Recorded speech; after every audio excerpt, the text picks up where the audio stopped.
وقفوا اي حاجه بتعملوها وشوفوا العظمه دي. الليزي كيك او سوكيا كيك بطريقه افخم المطاعم بمكونات اقتصاديه جدا.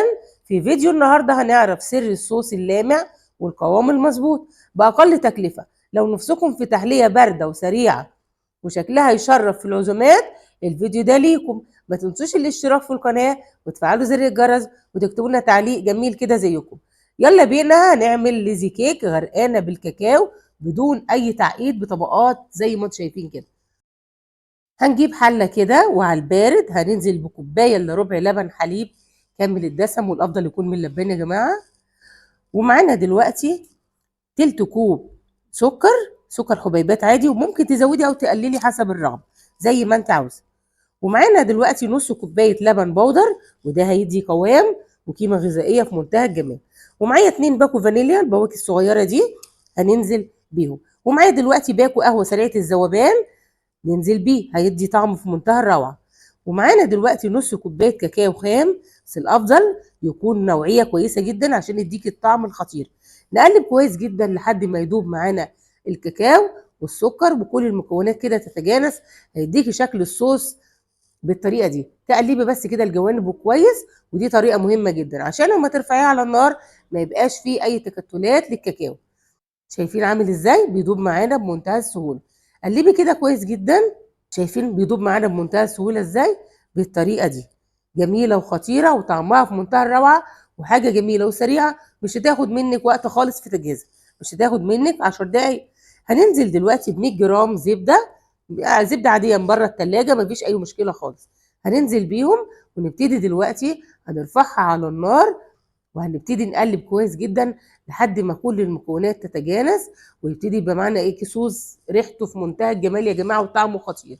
قلبي بقى بالطريقه دي لحد ما الزبده تدوب معانا وتبتدي تعمل معانا فقاعات كده، ودي خطوه مهمه. قلبي شايفين بالطريقه دي حليه جميله وهتعجب كل اللي هياكلوها. وحطوا باكو نسكافيه دوت او باكو القهوه سريعه الذوبان، هيفرق جدا في الطعم يا جماعه. جربوه وقولوا لي ايه رايكم فيه. وجربوا الحليه دي، فعلا بتشتريها من بره بارقام غاليه جدا، اعمليها في البيت سهله وخطيره، مش هتاخد منك وقت، مش هتاخد منك في تجهيزها 10 دقائق يا جماعه. وهتعمليها كده وحاجه هتشرفك قدام ضيوفك في منتهى الروعه. اول ما يبتدي يغلي بالطريقه دي، شايفين شكله تقل وعامل ازاي. يلا بينا دلوقتي هنرفعه من على النار بعد ما نقلبه تقلبتين كده. شايفين يا جماعه معانا دلوقتي باكو شوكولاته 200 جرام، هننزل بيهم دلوقتي على الخليط.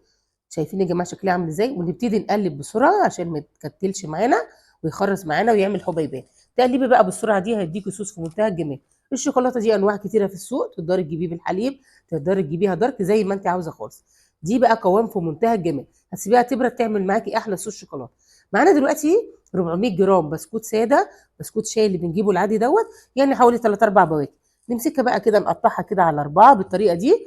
اوعي تهريها جامد، يعني بنقطعها قطع كبيره بالطريقه دي. شايفين هتمسكي الواحده كده تقطعيها بالطريقه دي.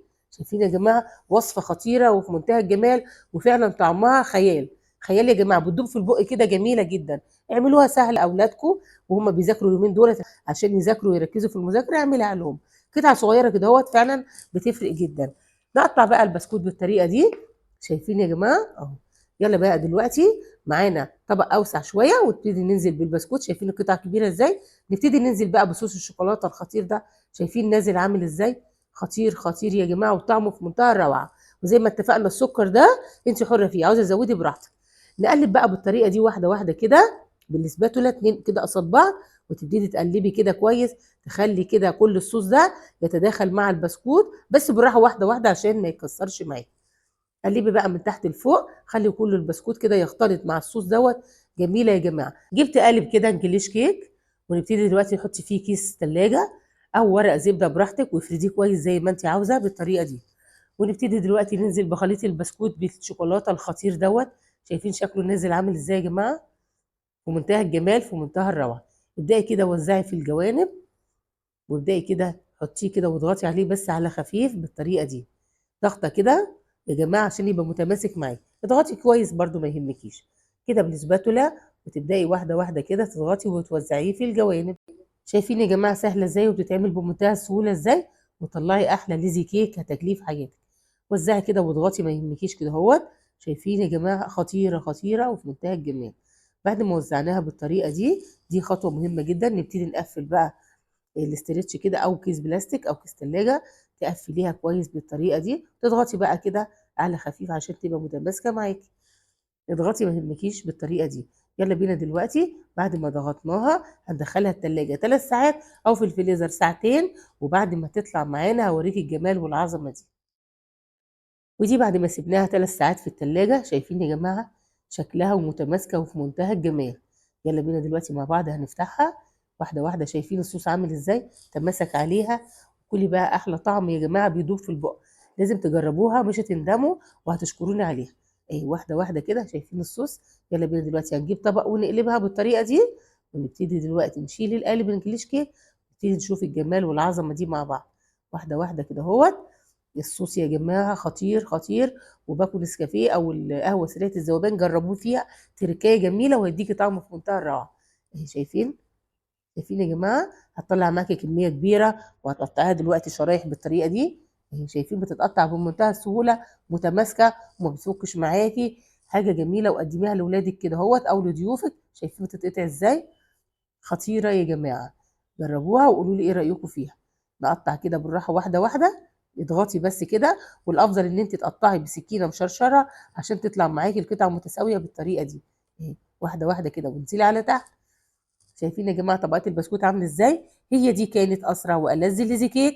ممكن تجربوه في البيت، وزي ما شفتوا مش محتاجة وقت ولا مجهود، ولكن الطعم فعلا ادمان. لو حابين تشوفوا حلويات تانية باردة وبدون فرن، هتلاقوا قائمة تشغيل كاملة هتظهر ليكم دلوقتي على الشاشة. بس ما تنسوش الاشتراك في القناة وتفعلوا زر الجرس وتكتبوا لنا تعليق جميل كده زيكم. نتقابل في فيديو جديد بوصفة أحلى وأسرع وجميلة في منتهى الجمال. مع السلامة.